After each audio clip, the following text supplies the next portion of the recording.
Return values let methods send data back to the code that called them, so you can use the results in other parts of the app. To do this, change the void to return type. For example, let's say we want to have a method that adds two numbers. We type in here int, then add, and pass parameters.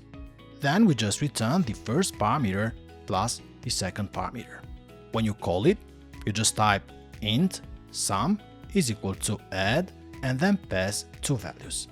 The 8 in this case is going to be stored in the sum variable. The return keyword ends the method and sends the value back. You can have multiple return statements, but only one runs for each call. Returning values makes your method more powerful. You can calculate anything once and reuse the result wherever you need it. A method should either perform an action or compute and return a value.